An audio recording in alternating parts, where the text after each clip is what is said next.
এ নিয়ে বিস্তারিত জানাতে স্টুডিওতে যুক্ত হচ্ছেন আমাদের সহকর্মী ওমর ইনান। ইনান, আপনাকে স্বাগত। ধন্যবাদ যশোর। প্রতিবেদনও দেখছিলাম, সারাদিনই আমরা দেখছি বিভিন্ন গণমাধ্যমের বরাত দিয়ে যে ভারত পাকিস্তানের মধ্যকার যে উত্তেজনা সেটা বেড়েই চলছে, হামলা পাল্টা হামলা চলছে, আহতের সংখ্যা নিহতের সংখ্যা বৃদ্ধি পাচ্ছে। সবশেষ কি তথ্য আছে আপনার কাছে? যেমনটি একটু আগে আমরা দেখলাম প্রতিবেদনে যে অভিযান সবশেষ চালালো, সিঁদুর অভিযানের পাল্টা ব্যবস্থা হিসেবে আমরা দেখলাম যে পাকিস্তানও পাল্টা অভিযান শুরু করেছে এবং এই অভিযানটি যে শুরু হবে এটি অনেক আগে থেকেই আমরা ধারণা করছিলাম। তবে অবশেষে পাকিস্তান তাদের পক্ষ থেকে সেই অভিযানটি পরিচালনা করেছে, যদিও পাকিস্তান এর আগে জানিয়েছিল যে তারা নতুন করে আসলে কোনো ধরনের সংখ্যা চায় না। এখনও তারা তাই বলছে যে ভারত যদি নতুন করে উত্তেজনা না তৈরি করে সেক্ষেত্রে পাকিস্তান আসলে কোনো ধরনের জবাব দেবে না। কিন্তু সবাইকে আসলে ভুলভাবে প্রমাণিত করে পাকিস্তান এবং ভারত উভয়ই কিন্তু উত্তেজনার মধ্যেই বিরাজমান এবং এটি পূর্ণ মাত্রায় যুদ্ধের রূপ নেবে কিনা সেটি এখন আসলে প্রশ্ন হয়ে দাঁড়িয়েছে। আমরা একটু একেবারে সেখানকার পরিস্থিতি জেনে আসি। ইসলামাবাদে যেতে চাই, সেখানে আছেন গণমাধ্যম কর্মী নিগার দিলনাহার এবং ভারতে আছেন আমাদের সহকর্মী সুব্রত আচার্য। আমরা তাদের সাথে কথা বলি সেখানকার সবশেষ কী পরিস্থিতি। নিগার, আপনি নিশ্চয়ই আমাকে শুনতে পাচ্ছেন, জানাবেন যে পাকিস্তানের সবশেষ যে অভিযান পাকিস্তানি গণমাধ্যমগুলোতে আসলে কিভাবে দেখানো হচ্ছে। ওকে, আমি যদি এটা শুরু বলি যে কাল রাত 2:30টার দিকে কিন্তু এখানে 3টা বিমান ঘাঁটিতে হামলা করা হয়েছে, যার মধ্যে রয়েছে নূর খান ক্যাম্প যেটা হচ্ছে রাওয়ালপিন্ডিতে। এখানে কিন্তু অনেক বড় একটা বিস্ফোরণ করা হয় এবং আশপাশের মানুষ কিন্তু এটা সম্পর্কে আওয়াজ পেয়েছেন এবং মানুষ কিন্তু ঘর থেকে বাহিরে চলে এসেছেন, আতঙ্ক সৃষ্টি হয়ে গিয়েছিল ওই সময়। এবং এরপরে যদি আমি বলি যে মুরিদ, তারপর হচ্ছে গিয়ে সারকোটে কিন্তু এই ধরনের ক্যাম্পে কিন্তু তারা অ্যাটাক করে, কিন্তু এখানে কোনো হতাহতের ঘটনা পাওয়া যায়নি। কিন্তু এখানে নূর খানে অনেক বেশি ড্যামেজ হয়েছে। বাকি ডিজি আইএসপিআর বলেছে যে এখানে তেমন কোনো ক্ষয়ক্ষতি হয়নি, ঘাঁটি অক্ষত রয়েছে।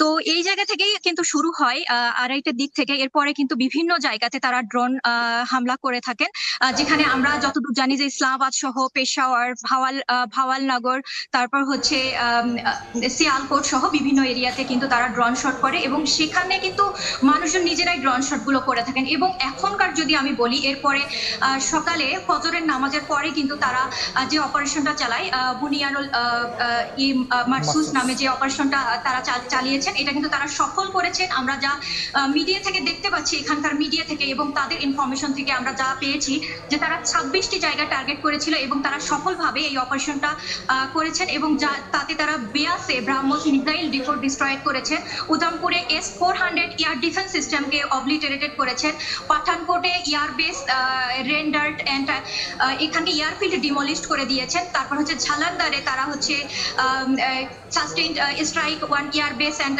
এখানকার কিন্তু বিভিন্ন জায়গা ক্রিটিক্যালি ড্যামেজড হয়ে গিয়েছে।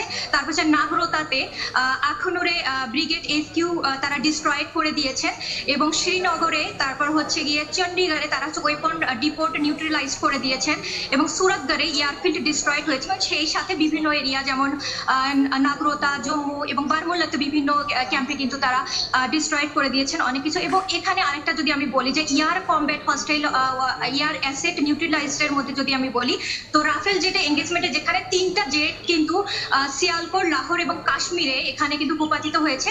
এবং সর্বশেষ অনুযায়ী আমি জেনেছি যে সিয়ালকোটে যে যেটা ভূপাতিত হয়েছিল এবং সেখান থেকে কিন্তু একজন পাইলটকে ক্যাপচার করা হয়েছে এবং এখন পর্যন্ত 90+ তারা কিন্তু ড্রোন শটডাউন করেছে। এবং এর থেকে গুরুত্বপূর্ণ আরেকটা ইনফরমেশন হলো, এখানে আমি জেনেছি তারা কিন্তু সাইবার অ্যাটাক করেছে ইন্ডিয়াতে এবং এখানে সাইবার ওয়ারফেয়ার স্ট্র্যাটেজিক একদম আমরাও দর্শকদেরকে সেই তথ্যগুলো জানিয়েছি। নিগার, আপনার কাছে আবারও আসবো। সুব্রত, আমাদেরকে যদি জানান যে ভারতের পক্ষ থেকে আমরা ব্রিফিং দেখেছি একটু সবশেষ, যে তারা বলছে ভারতে কিন্তু বসে নেই, তারাও পাল্টা ব্যবস্থা নিয়েছে। এখন পর্যন্ত সেখান থেকে আসলে কি বলা হয়েছে ভারতের পক্ষ থেকে? দেখুন, প্রতিদিন ভারতের পক্ষ থেকে কিন্তু নিয়মিত ব্রিফিং করা হচ্ছে এবং এই ব্রিফিংয়ে অফিসিয়ালি একজন সেনাবাহিনী এবং একজন বিমান বাহিনীর শীর্ষ কর্মকর্তাকে আমরা দেখেছি প্রতিদিন। এবং অবশ্যই সেখানে আজকে সকালবেলাও বিদেশ সচিব বিক্রম মিশ্র উনি ছিলেন এবং এই 10 মিনিটের ব্রিফিংয়ে পরিষ্কার করে দেওয়া হয় আসলে বেসিক্যালি পাকিস্তানের যে হামলার লক্ষ্যবস্তু সেটি ভারতের পশ্চিমাঞ্চলের এলাকাগুলোতেই এই হামলার লক্ষ্যবস্তু এবং সেই হামলার লক্ষ্যবস্তু কিন্তু সাধারণ মানুষ এবং নিরহ এবং বেসামরিক স্থাপনার উপরে হয়েছে। এবং এই হামলার পরিপ্রেক্ষিতে স্বাভাবিকভাবেই ভারতের পক্ষ থেকে যে তার পাল্টা জবাব, সেই পাল্টা জবাবের দেওয়ার বিষয়টিও কিন্তু ভারতের পক্ষ থেকে আজকে সকালবেলা আনুষ্ঠানিকভাবে জানানো হয়েছে। আপনি জানেন যে কর্নেল সোফিয়া উনি বলেছেন যে পাকিস্তানের কোন কোন জায়গাতে ভারত এই প্রত্যুত্তর দিয়েছে। তার মধ্যে পাকিস্তানের রফিকি, মুরিদ, চাকলোলা, রহিমিয়ার খান এবং পাক সেনার এয়ারবেজ আকাশপথে এয়ারবেজের বেশ কয়েকটি জায়গাতে ভারত কিন্তু তার প্রত্যুত্তর বা হামলা দিয়েছে। এছাড়াও সোপুর এবং চুরিয়ার পাক সেনাঘাঁটি এবং পশরু এবং শিয়ালকোটে বিমান ঘাঁটিতেও কিন্তু ভারতের পক্ষ থেকে পাল্টা উত্তর বা প্রত্যুত্তর বা হামলা যেটাই বলা হয় সেটা হচ্ছে।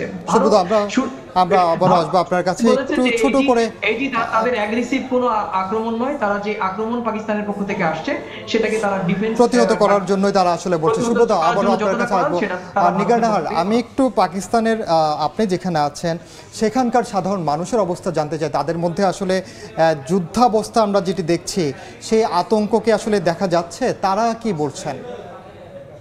আমি যদি সত্যি বলি, আমি যে জায়গাটা আছি এটার পিছনেই আপনি দেখবেন, এই আমার পিছনেই হচ্ছে এখানকার রেড জোন, সেখানে হচ্ছে কনস্টিটিউশন এভিনিউ এবং পিএম হাউস থেকে শুরু করে এমবাসি থেকে শুরু করে সবকিছু আছে। এবং আমার এরিয়াতে আমি প্রতিনিয়ত বাহিরে যাচ্ছি, এখানে কোনো ধরনের কারোর মধ্যে কোনো আতঙ্ক নেই, একদমই নেই। ইসলামাবাদে তো একদমই নেই। এবং কাল রাতে যে হামলা হয় এরপরে কিন্তু রাস্তায় মানুষ আতঙ্কে বের হয়ে আসে। এরপরে যখন সেনাবাহিনী থেকে শুরু করে তারা সিকিউরিটি, তারা সবাই এগুলো পতিত করে এবং সাকসেসফুল করে, সব মানুষ কিন্তু আনন্দ উল্লাস করছেন এবং তারা কিন্তু পাকিস্তান আর্মিকে সাপোর্ট করতেছেন, পাকিস্তানের জন্য কিন্তু দল মত নির্বিশেষে। এবং এখানে কিন্তু বিভিন্ন ধর্মের মানুষও থাকেন, যেমন খ্রিস্টান, সিন্ধে কিন্তু হিন্দু থাকে, তারা কিন্তু সবাই এক হয়ে এটা নিয়ে কাজ করছেন। এবং আমি যা দেখলাম এখানে সবার লাইফস্টাইল সবকিছু কিন্তু নর্মাল চলছে। আমি নিজেও এখানে বাহিরে রেগুলার যাচ্ছি এবং আমার গত রাতে আমার ফ্যামিলির পাশেই আর কি, আমার ফ্যামিলি যেখানে থেকে তার পাশেই নূর খান এবং চাকলালা ক্যান্টে কিন্তু আক্রমণ করা হয়। তারপরেও ওখানে কিন্তু মানুষের কোনো ক্ষয়ক্ষতিও হয়নি এবং মানুষের কিন্তু সেই রকমের ভয় নেই এখন পর্যন্ত, আমি যেটা জানি। আপনাদের দুজনকে অসংখ্য ধন্যবাদ আমাদের সঙ্গে যুক্ত হওয়ার জন্য। সরাসরি যুক্ত ছিলাম ইসলামাবাদ এবং ভারতে, সেখান থেকে সহকর্মীরা জানাচ্ছিলেন পাকিস্তান ভারত উত্তেজনার সবচেয়ে। যশোয়া, ইনান, আমরা প্রতিবেদন দেখছিলাম, আমাদের দুজন সহকর্মী যুক্ত হয়েছিলেন, তারাও বলছিলেন যুদ্ধের দ্বার প্রান্তে বলা যায় কিছুটা, যদিও দুদেশ এখনও আনুষ্ঠানিকভাবে যুদ্ধের ঘোষণা দেয়নি। বিশ্বের বিভিন্ন শক্তিধর দেশ, বিভিন্ন সংস্থা বিভিন্ন সময় তাদের উদ্বেগ প্রকাশ করেছে, বক্তব্য প্রকাশ করেছে। এখন পর্যন্ত সবশেষ তারা এই উত্তেজনা নিয়ে কি বলছে? আসলে এরই মধ্যে প্রথম যখন সিঁদুর অভিযান পরিচালনা হয় তখনই কিন্তু বিশ্ব সম্প্রদায় উদ্বেগ জানিয়েছে, এমনকি জাতিসংঘ। তবে এখন পর্যন্ত যেহেতু কোনো দেশই পূর্ণাঙ্গ রূপে যুদ্ধের কথা বলছে না, তাই কোনো মিত্র দেশ আমরা এখন পর্যন্ত এগিয়ে আসতে দেখি না যে উদ্যোগ নেবে যে যুদ্ধ বন্ধে কিংবা এই উত্তেজনা প্রশমনে কেউ উদ্যোগ নিচ্ছে কিনা, এটি এখন পর্যন্ত প্রতীয়মান নয়। তবে সময়ের সঙ্গে সঙ্গে নিশ্চয়ই যুক্তরাষ্ট্রের পক্ষ থেকে কিন্তু এর মধ্যে বলা হয়েছে তারা মধ্যস্থতা করতে চায়। এখন আসলে কার্যকর উদ্যোগ নেয়ার অপেক্ষা মাত্র। সেটি যদি হয় তবে নিশ্চয়ই এই উত্তেজনা এখানেই থেমে যাবে, নতুন করে কোনো ধরনের সংঘাতের দিকে যাবে না দুই দেশ। যশোয়া। জি ইনান, আপনাকে ধন্যবাদ আমাদের সঙ্গে যুক্ত হওয়ার জন্য। চলমান পাকিস্তান এবং ভারতের উত্তেজনাকর পরিস্থিতি নিয়ে সবশেষ খবর জানাতে আমাদের সঙ্গে স্টুডিওতে যুক্ত হয়েছিলেন সহকর্মী ওমর ইরান।